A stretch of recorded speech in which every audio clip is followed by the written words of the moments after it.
السلام عليكم ورحمة الله. معاكم سماح سمير واحنا على مطبخ وصفة نت. لو أول مرة بتشوفيني أو بتزوري قناتي ياريت تعمليلي لايك وسبسكرايب علشان يوصلك كل جديد الوصفات.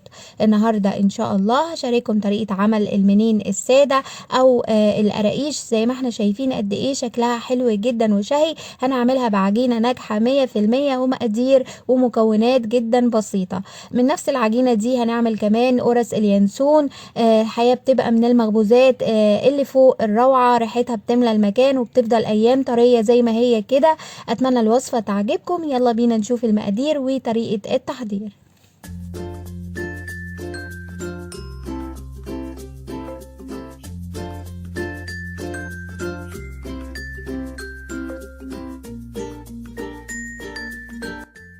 اما المكونات فمعايا هنا كيلو واحد من الدقيق الابيض العادي متعدد الاستخدامات. والخطوه المهمه اننا بننخل الدقيق كويس، بنعديه على مصفى او منخل ضيق كده. نتاكد انه ما فيهوش اي تكتلات، وكمان بندخل الهواء في ذرات الدقيق. هنضيف للدقيق نص معلقه صغيره من الملح، واذا حابه تعيريه بكوبايه المطبخ العاديه كده، دول تقريبا 8 اكواب من الدقيق. هنحتاج لهم معلقه كبيره من السكر، معلقه كبيره من الخميره الفورية، ومعلقة سمسم، وأخيرا معلقة شمر على ينسون، معلقة كبيرة. طبعا لو مش حابة نكهة الشمر واليانسون وحابة تستبدليهم، في ناس بتحب القراقيش بالكمون تقدري تستبدليهم، ولكن لو استخدمتي الكمون يبقى هتزودي شوية نسبة الملح على الدقيق. كيلو الدقيق هنحتاج له 2 كوباية من السمنة بدرجة حرارة الغرفة. انا استخدمت سمنة عادية خالص لانه هستخدم لبن رايب، لكن الوصفة بتبقى حلوة جدا. لو مش هتستخدمي لبن رايب ممكن تعمليها بالسمنة البلدي. فانا هنا هستخدم 2 كوب من السمنة بدرجة حرارة الغرفة، وهحتاج ل 2 كوباية من اللبن الرايب. طبعا انا هعمل القراقيش ملدنة ولا هي طرية شوية، لكن لو حابة تعملي القراقيش ناشفة، هما المكونين دول اللي هتغيري فيهم. يعني انا هنا هستخدم كوبايتين من السمنة. لو حابة تعمليها ناشفة لا، هتستخدمي واحدة سمنة وواحدة زيت، كوباية سمنة وكوباية زيت. اما طبعا هتستبدلي اللبن الرايب خالص، اللبن الرايب بيدي طراوة للعجين مش هتستخدميه، بتستخدمي بداله كوبايتين من المية. ولو حابة تعجنيهم باللبن بتعجني بكوبايتين من اللبن عادي، بس بتقرصي عليهم في السوا. يبقى انا بالنسبة لي دي كل المقادير اللي هستخدمها. يلا بينا نشوف هنعملها ازاي. واول خطوة على طول هنبتدي نرفع الشمر واليانسون على النار دقيقة او دقيقتين، وبعد كده بالتحريك المستمر كده لحد ما ريحتهم تطلع معانا ويتحمصوا. وطبعا لو هتستخدمي الكمون بنعمله برضو بنفس الطريقة كده، بنحمصهم علشان يعني ريحة الزيوت اللي فيها تطلع وناخد اكتر نسبة من النكهة. وبعد ما اتحمصوا معايا انا بحب اطحنهم بالشكل ده، بحب اخد نكهتهم جوه العجين ولكن ما بيبقوش باينين معايا. بس طبعا ده شيء اختياري. لو بتحبي الحاجه حصى كده جوه العجين تقدري تضيفيهم على طول من غير ما نطحنهم. انا طحنتهم كده، وهاجي على البوله اللي هعجن فيها وهبتدي اضيفهم بالشكل ده، وهضيف فوقهم باقي المكونات. وهنضيف عليهم معلقة السكر بالشكل ده ومعلقة الخميرة، وهنزل عليهم بكل كمية السمنة وكوبايتين اللبن الرايب. وبعد كده بالسباتشولا بقى هقلب كل الكلام ده كويس جدا، والمزيج ده لحد اما يمتزج بشكل كويس وكل المكونات تبقى ناعمة جدا، السكر يدوب وما يبقاش فيه اي تكتلات، وكمان احس انه المزيج كده وصل لقوام الكريمة.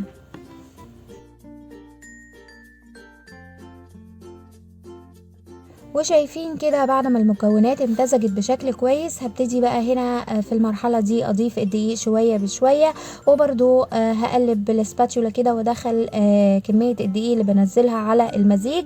ولما احس انه الخليط كتل كده وبقى تقيل على المعلقة، هبتدي ان انا استخدم ايديا واكمل عجن بايديا كده عشان احس قوام العجين.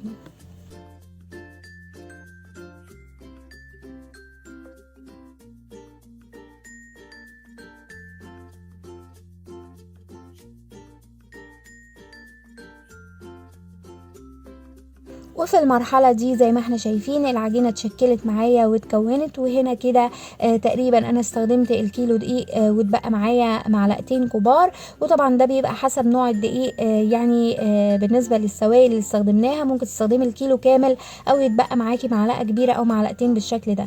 طبعا خلاص طالما العجينة بتتلم معايا وبتتجمع كده فمش هستخدم الدقيق المتبقي ده. كده هبتدي اعجن في العجينة بتاعتي كويس جدا، وما بين ايديا كده هحاول ان انا ابس العجينة. شايفين بندعك العجينة كده ما بين ايدينا، وهنستمر بنفس الطريقة يعني مدة مش اقل من 10 دقايق، وهعجنها كويس جدا يعني علشان اخد افضل نتيجة منها. وده كده قوام العجينة اللي احنا محتاجينه، بيبقى يعني قوام مش املس. شايفين العجينة مش ملسة ولكن في نفس الوقت طرية جدا وما بتلزقش، وشبيهة كده بالعجين المبسوس. هنا كده بقى هلم العجينة بتاعتي وهبتدي اقسمها على جزئين متساويين. انا هعمل جزء منها يعني قرص اليانسون، والجزء التاني هنعمله قراقيش. فلو حابة تعملي الكيلو بالكامل يبقى خلاص هتسيبي العجين زي ما هو. انا هقسمه جزئين بالشكل ده كده، هحتفظ بجزء. اما الجزء اللي انا هستخدمه للقراقيش فهضيف عليه معلقه كبيره من السمسم المحمص بالشكل ده. وبرده هبتدي اعجن في الجزء ده كده لحد ما ادخل كميه السمسم جوه العجين ويتوزع بشكل كويس. هلم بقى الجزئين كده وهحطهم في البولة مرة تانية، وهغطيهم بستريتش راب او بلاستيك او فوطة نظيفة. والعجينة بتاعة القراقيش ما بتخمرش، مجرد 10 دقايق وهبتدي اشتغل فيها على طول. اما عجينة القرص فبتخمر براحتها. فزي ما احنا شايفين انا هغطيها بالشكل ده كده وهسيبها لمدة 10 دقايق وارجع اشكل القراقيش على طول. وشايفين انا ما سبتش العجين يختمر ولا اي حاجة، مجرد ان انا حضرت الصواني اللي هخبز فيها او السيجان، وعلى طول هبتدي اشكل القراقيش. وعلى فكرة دي تركية مهمة جدا، انه العجينة بتاعة القراقيش مش المفروض ابدا انها تختمر. هشتغل فيها على طول كده. اما العجينة اللي هي قرص اليانسون فهسيبها تختمر براحتها. هغطيها مرة تانية وهسيبها في مكان دافي لحد اما نخلص تشكيل ويعني كمان خبز القراقيش. فزي ما احنا شايفين كده انا الجزء اللي هستخدمه للقراقيش هقسمه على نصين متساويين، وبرده هرجع اقسم النصين كل نص فيهم لنصين متساويين مرة تانية. يعني اصبح عندي 4 قطع بالشكل ده.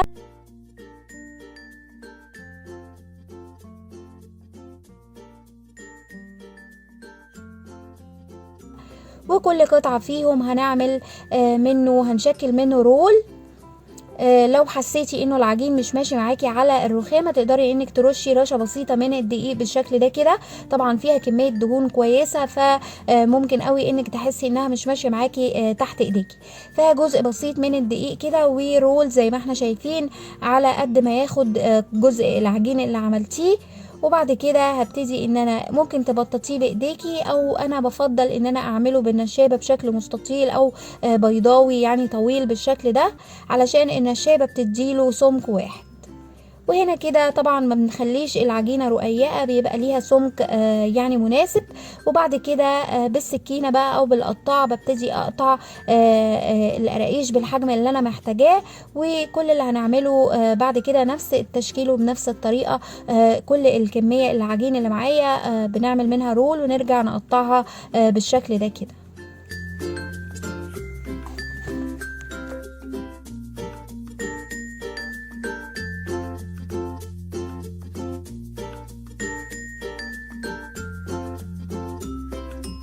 وانا هنا كده خلصت تشكيل كل الكمية ورصيتها في الصاج زي ما شفنا مع بعض كده. الصاج اللي استخدمته ما دهنتوش اي مادة دهنية، العجينة فيها دهون كفاية ومش هتلزق معانا. فزي ما احنا شايفين كده بمجرد ما احنا ننتهي من الصاج بنخبزه على طول. يعني العجينة دي عشان تنجح معاكي مش لازم تختمر في كل مراحلها. فاول ما بتشكلي الصاج ما تسيبوش وتشكلي واحد تاني، لا على طول بتبقي مجهزة الفرن بتاعك وبتدخليه. قبل ما ندخله للفرن الفرن بندهنه فرشة لبن عادية خالص بالشكل ده كده. وبعد كده ببقى مجهزة الفرن بتاعي اثناء التشكيل كده، وانا بقطع القراقيش ببقى بسخن الفرن بتاعي كويس جدا على درجة حرارة 200، وبعد كده هثبت درجة الحرارة على 160 يعني درجة حرارة متوسطة، وهدخل القراقيش بتاعتي بتقعد ربع ساعة مش اكتر من كده، ودقيقة واحدة تحت الشواية تاخد لون وبتبقى جاهزة معايا.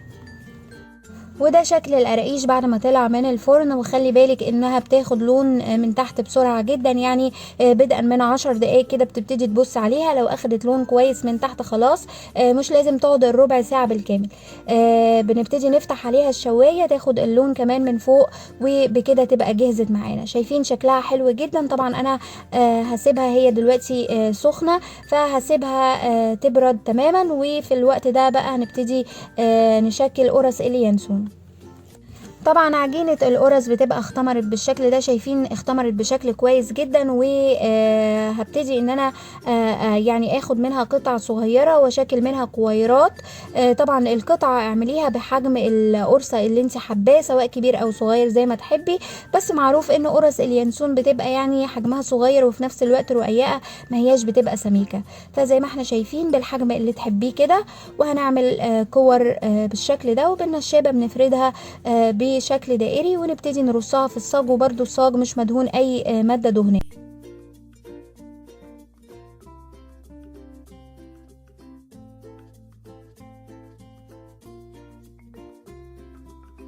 هنا كده بعد ما بشكل الكمية بتاعتي بنفس الطريقة، هبتدي ان انا بالشوكة بقى اعمل يعني اخرام صغيرة كده في المنتصف، وده لانه برضو ان احنا مش عايزين القرص ترتفع بزيادة. بتبقى القرص مبسوسة، يعني عارفين القرص بتفضل طرية ايام مبسوسة كده من جوه، فرغم ان هي معلهاش اي سمك.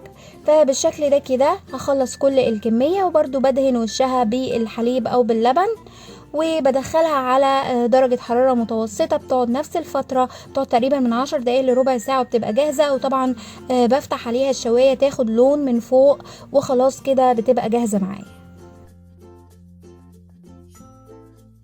وشايفين شكل القرص بعد الخبز. وطبعا مش قادرة اقول لكم على الريحة اللي مالية المكان. بس القرص اول ما بتطلع وهي سخنة على طول هنرشها ببخاخة مية نظيفة، ونغطيها بقماشة خفيفة كده او فوطة خفيفة لمدة 5 أو 10 دقايق علشان نحافظ على طراوتها. شايفين شكلها طالع ولا اروع. وطبعا القراقيش بتاعتنا بردت بالشكل ده. وزي ما احنا شايفين العجينة ناجحة 100%. ريحتها بجد مالية المكان، ومن الوصفات والمخبوزات اللي بتقعد ايام طريه زي ما هي كده.